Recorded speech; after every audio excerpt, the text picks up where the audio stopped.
TV सत्यमेव व्रतम। शिंदेंना संपून उद्या नवीन उदय पुढे येईल, विजय वडेट्टीवार। आदिवासी जिल्ह्यात 8 वर्षापासून आम्ही गडचिरोली प्रीमियर लीग घेतो। गडचिरोलीसारख्या दुर्गम भागातील तरुणांना या माध्यमातून व्यासपीठ मिळावं, हा त्यामागचा उद्देश आहे। गडचिरोली जिल्ह्यातील तरुणांना प्रोत्साहन देण्याचं काम यातून होणार आहे। ही सगळी परिस्थिती पाहून जनताच सरकारला स्थगिती देईल असं वाटायला लागलंय। काय सावळा गोंधळ सुरू आहे, काय ड्रामा सुरू आहे। एवढं बहुमत असताना आपापसात मतभेद वाढले। सत्तेसाठी पैसे मिळवण्यासाठी ही स्पर्धा सुरू आहे। महाराष्ट्रानं शर्मेनं मान खाली घालावी अशी स्पर्धा सुरू आहे। भांडा सौख्य भरे असे म्हणण्याची वेळ आली आहे। आज पालकमंत्री बदलले, उद्या मंत्री बदलायची पाळी येईल, परवा उपमुख्यमंत्री बदलायची पाळी येईल, त्यानंतर मुख्यमंत्री बदलायची वेळ येईल आणि महाराष्ट्राचं वाटोळं करा। नाराजी दाखवून काही पदरात मिळेल हा प्रयत्न सुरू आहे। शिंदे यांची परिस्थिती आजच्या राजकारणात बिकट आहे। शिंदे यांची गरज संपली का? उद्धव ठाकरेंना संपून शिंदेंना आणलं, आता शिंदेंना संपून नवीन उदय पुढे येईल। तो उदय कुठला असेल? शिवसेनेच्या बाबतीत त्याला पुढे आणण्याचा प्रयत्न होईल। उद्याचा शिवसेनेचा नवा उदय तिसरा तो तुम्हाला दिसेल ही शक्यता नाकारता येत नाही, कारण काही उदय दोन्ही डग्यावर हात मारून आहेत। संबंध चांगले करून ठेवले ते उद्याच्या उदयासाठीच आहेत। आता दुःख करून काही मिळणार नाही। एक ओबीसींचं मत घेऊन सत्तेवर आले। ओबीसीच्या नेत्यांना मात्र पद्धतशीरपणे एकेकाला नेतृत्वहीन करण्याचा प्रयत्न भारतीय जनता पक्षाकडे सुरू आहे। दादानं जाऊ नये धनंजय मुंडे। अंगावर आल्यावर सगळे आठवते, त्यावेळेस का नाही आठवलं? पुढाकार कोणी घेतला? जाऊ नका, मग काय सांगताय?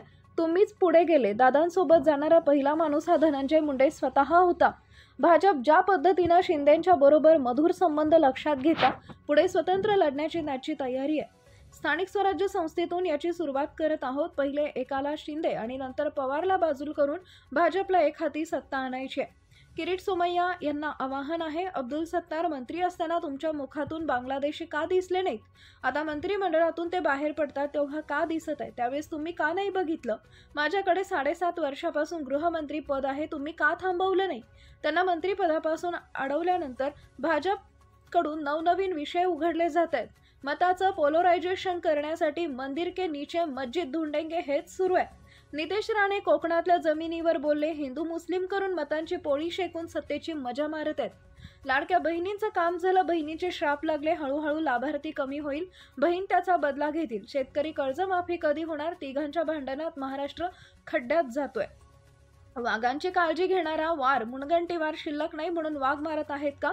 जंगल कमी झाले, वाघ वादळे, वाघांना दुसऱ्या ठिकाणी हलवावं लागतंय, त्याशिवाय वाघ जगणार नाही। त्यासाठी सरकारची इच्छाशक्ती दिसत नाही।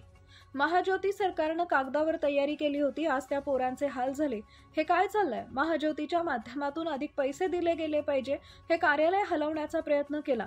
सरकारला 2 महिन्याचा वेळ दिला नाही तर आम्ही रस्त्यावर उतरू। अमेरिकेच्या नियोजित राष्ट्राध्यक्ष ट्रम्प यांच्या शपथविधीला पंतप्रधान नरेंद्र मोदी यांना बोलवलं नाही, हा पंतप्रधान नरेंद्र मोदी यांचा अपमान नाही तर संपूर्ण भारतीयांचा अपमान आहे। आपली भारताचा अपमान करण्याचं काम सुरू आहे। अमेरिकेत डॉलरची किंमत वाढत आहे, कारण रुपयाची किंमत कमी होत आहे, आपली पत कमी होत चालली आहे।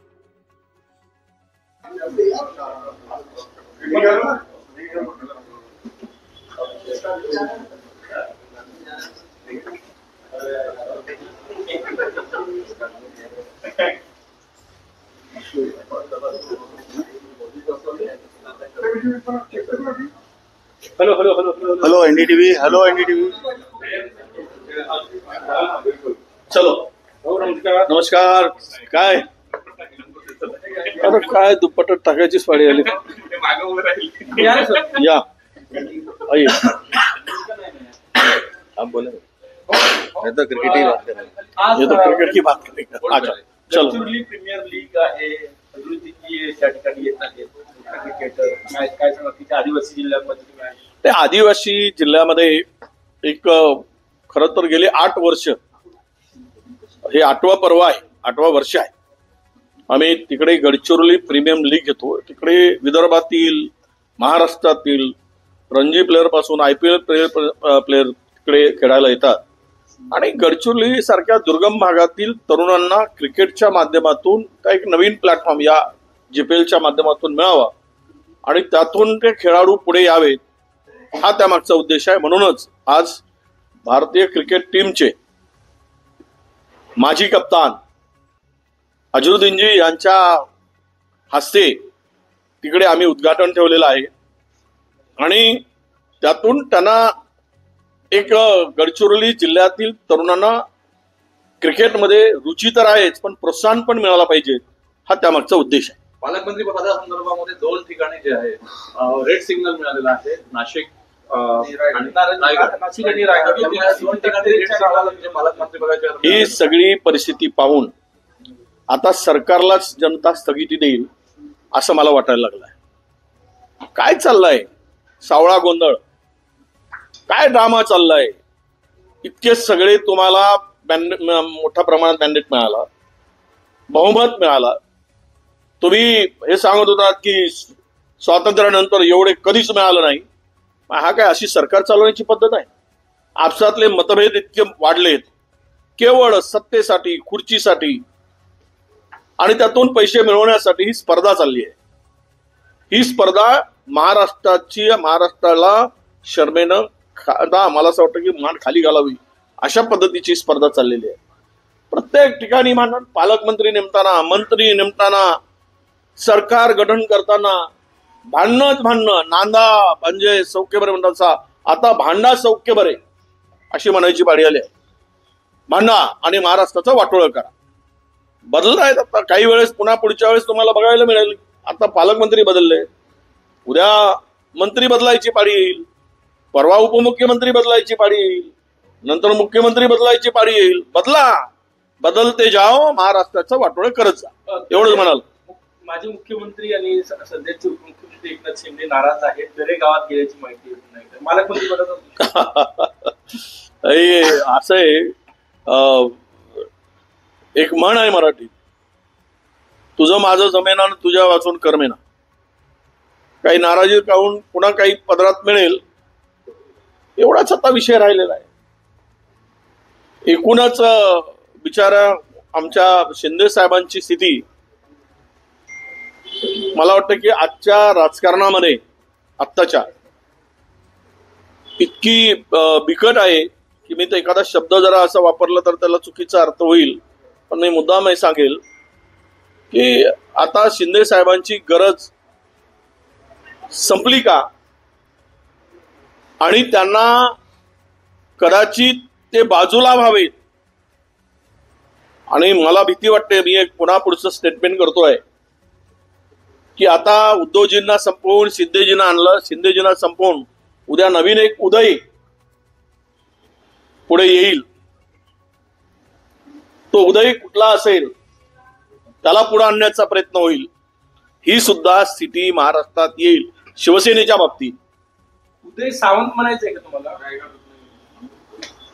मला वाटतं की उद्याचा शिवसेनेचा नवा उदय, तिसरा, तो तुम्हाला दिसेल. ही शक्यता सुद्धा नाकारता येत नाही, कारण काही उदय दोनही डग्यावर हात मारू नये आणि बरोबर संबंध इतके सुंदर करून ठेवलेले आहे, ते उदयासाठीच आहे. पंकजाताईंनी आज बोलून दाखवलंय की बीड जिल्ह्याचं पालकमंत्री मला मिळालं असतं तर अधिक आनंद झाला असता असं त्यांनी. हो, तर त्यामुळे अधिक दुःख करूही नये, कारण आता दुःख करून मिळणार तरी काय. ज्यांची महाराष्ट्रामध्ये सगळे एक ओबीसीची मतं घेऊन सत्तेवर आले, पण ओबीसीच्या नेत्यांना मात्र पद्धतशीरपणे एकेकाला नेतृत्वहीन करायचे प्रयत्न प्रामाणिकपणे भारतीय जनता पक्षाकडून सुरू आहे.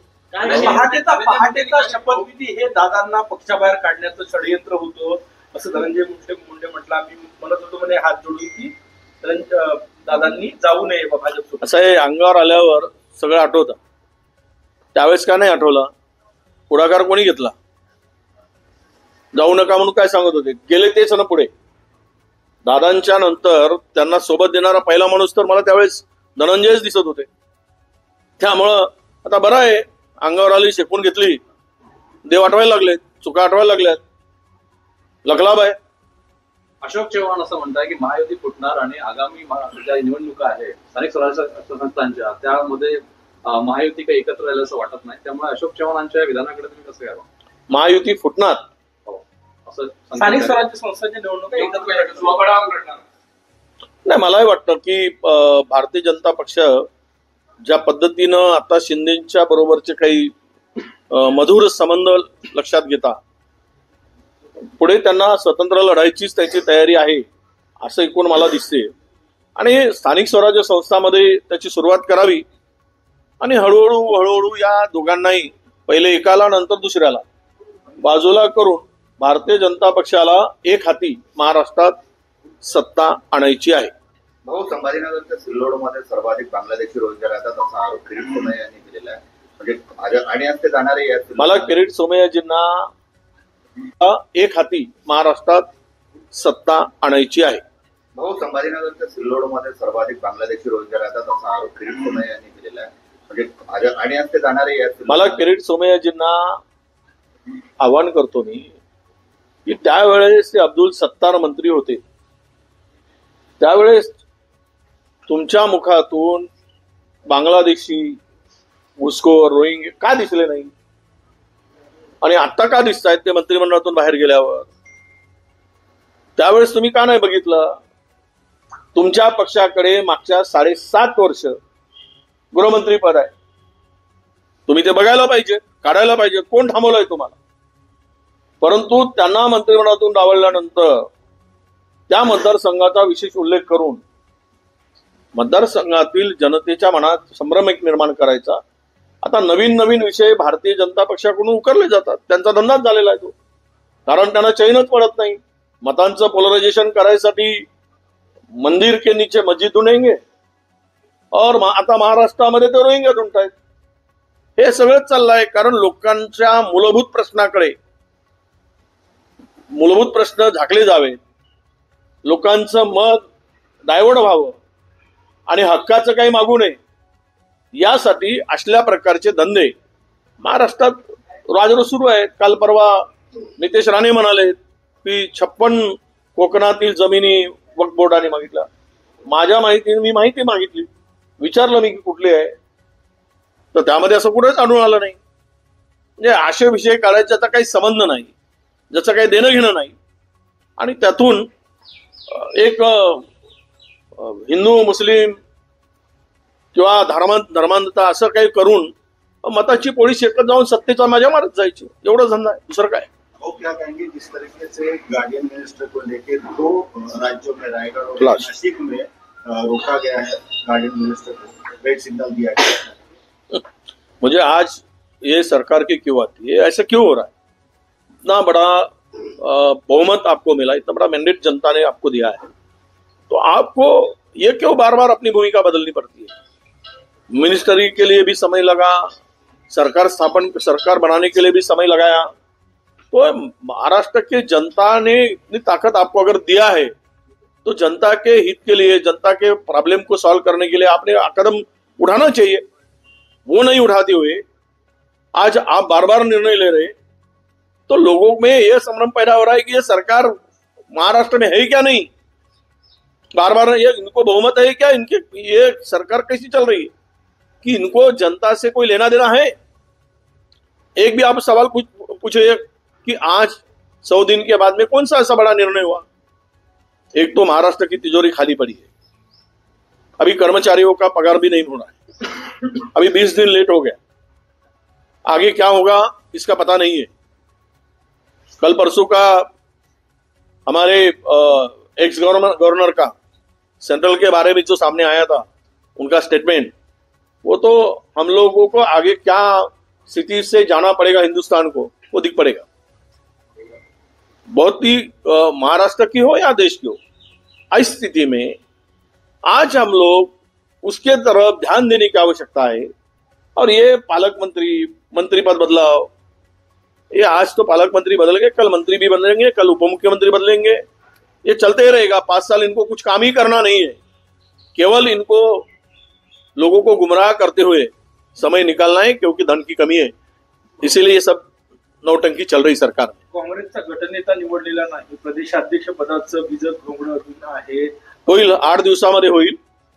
पुढच्या 8 दिवस वाट बघा, त्याच्या आतमध्ये हे सगळे निर्णय होतील गटनेताही निवडला जाईल आणि प्रदेशाध्यक्ष निवडला जाईल. शेवटचा लाडक्या बहिणी संदर्भात 2100 रुपयाचा कुठलाही प्रस्ताव अजून सरकारकडे दिला नाही असं म्हणतात. झाला ना, काम झालं आता लाडक्या बहिणींचा काम झालाय. लाडके भाऊ मजेत आहेत. लाडक्या भावाने दाबून खायचं सुरू केलेलं आहे. मजा करतायत, पण बहिणीचा श्राप लागेल फसवून मतं घेतलीत म्हणून. निम्मे संख्या आता कमी होते आहे, अर्ध्यावर आणलेली आहे. पुढं ती कमी कमी करत आणणार, नामात्र देणार आणि त्याचा बदला घेईल ना. येणाऱ्या तुम्ही जे महाराष्ट्रात तुम्हाला जे मिळालं आणि त्या बहिणीने जे काही दिलं ते बहीण काढूनही घेईल. आम्ही तेच विचारतो आहे की तुम्ही 2 आश्वासनं दिली होती. 2100 रुपये कधी देणार आणि शेतकऱ्याची कर्जमुक्ती कधी देणार, हे 2 विषय महत्वाचे होते. त्यावर चर्चाच होत नाही. मंत्रीपद बदला, पालकमंत्री बदला, हे काय आपसातले धंदे चालले. त्यामुळं ह्यावर मला अधिक बोलायचं नाही. पण मी एकच सांगेल की महाराष्ट्र मात्र आता खड्ड्यात जात आहे. महाराष्ट्राची अधोगती होत आहे. या तिघांच्या भांडणामध्ये महाराष्ट्र रसातळाला जाऊ नये अशी आमची इच्छा आहे. 19 दिवसामध्ये 8 वाघ मरण पावले. 19 दिवसामध्ये 8 वाघ विदर्भात मरण पावले. आपला जिल्हा वाघाचा आहे. तुम्ही पण गडचिरोली, चंद्रपूर वाघाच्या जिल्ह्यातले आहे. इतक्या मोठ्या संख्येनं वाघांवर तुम्ही अभ्यास आणि वेब सिरीज पण केली होती. त्यामुळे वाघाचं बघा असं आहे, वाघांची काळजी घेणारा वार शिल्लक नाही म्हणून वाघ मरत आहेत का, असं त्याचा अर्थ करू नका. जो वार वाघाची काळजी घेत होता त्याला बाजूला गेल्यामुळे वाघ मरतायत. खर तर मला वाटतं की वाघ मरायची जी कारण आता वाघांचा मृत्यू ज्या पद्धतीने चाललेला आहे त्याकडे ना सरकारचं गांभीर्यानं लक्ष आहे आणि 4.5% जंगल सुद्धा गेल्या 10 वर्षामध्ये कमी झाला. संख्या वाढते आहे पण त्याच्यात टेरोटेरी जे लागतं वाघाला ती कमी पडत चालली. वाघ रस्त्यावर यायला लागले, वाघावा शिरायला लागले. वाघ मृत्यू ज्या पद्धतीने चाललेला आहे त्याकडे ना सरकारचं गांभीर्यानं लक्ष आहे आणि 4.5% जंगल सुद्धा गेल्या 10 वर्षामध्ये कमी झाला. संख्या वाढते आहे पण त्याच्यात टेरोटेरी जे लागतं वाघाला ती कमी पडत चालली. वाघ रस्त्यावर यायला लागले, वाघावा शिरायला लागले. वाघाची झुंजी वाढल्यात, रेल्वेच्या ट्रॅकखाली वाघ मारायला लागले. तर हे जे आहे त्यांना तुम्हाला ट्रान्सलोकेट करायला लागेल, त्याला दुसऱ्या ठिकाणी हलवावं लागेल आणि त्यानंतरच त्या वाघाला आपण वाचवू शकू. यासाठी इच्छाशक्तीची आवश्यकता आहे. सरकारकडे ती इच्छाशक्ती दिसत नाही.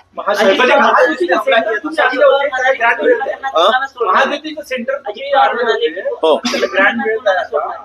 विदर्भामध्ये ग्रँड नाही. महाज्योतीचं सेंटर महाराष्ट्रामध्ये, विदर्भामध्ये ओबीसी मोठ्या प्रमाणात आहे. विदर्भातलाच ओबीसी साठी, विदर्भातल्या तरुणांसाठी महाज्योती त्यावेळेच्या सरकारने कागदावर तयार केली होती. ती इम्प्लिमेंट झालेली नव्हती. मी मंत्री झाल्यानंतर महाज्योतीला अस्तित्वात आणलं, त्याला निधी उपलब्ध करून दिला, नवीन नवीन योजना आणल्या. मी ओबीसीच्या मुलांनी पायलट व्हावे म्हणून मी त्यावेळेस पुढाकार घेतला. आज त्या पोरांचे हाल आहेत. मुदती त्यांचं प्रशिक्षण पूर्ण झालं नाही, त्यांना पैसे मिळत नाही. हे काय चाललं आहे? त्यांच्या पोराच्या आयुष्याशी खेळणं सुरू झालेलं. म्हणून याला महाज्योतीच्या माध्यमातून अधिक पैसे दिले गेले पाहिजेत. नवीन योजना आणून महाराष्ट्रातील आणि विशेष म्हणून विदर्भातील या ओबीसीला न्याय मिळावं ही त्यामागची इच्छा होती. म्हणूनच मी नागपुरात ते कार्यालय आणलं. मधामध्ये हे कार्यालय हलवण्याचा सुद्धा काही लोकांनी प्रयत्न केला, त्याला मी विरोध केला होता.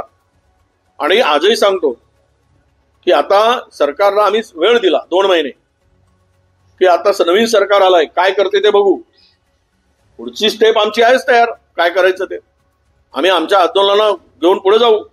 ओबीसीच्या हक्काची लढाई आम्ही पुन्हा लढू. दिल्ली राष्ट्रपती ट्रम्पच्या शपथविधीला माननीय पंतप्रधानांना न बोलवून मला वाटतं की तो पंतप्रधानांचा अपमान नाही तर तो भारताचा अपमान आहे असं मी समजतो. आणि भारताचा अपमान करण्याची हिंमत अमेरिकेमध्ये दिवसेंदिवस वाढत चालली आहे. ते कशामुळे वाढते आहे की आपली पत कमी होत आहे, आपल्या रुपयाची किंमत कमी होत आहे, डॉलरची किंमत वाढत आहे. त्यामुळे कदाचित हे होतं काय असाही प्रश्न आज देशातील जनतेपुढे आहे.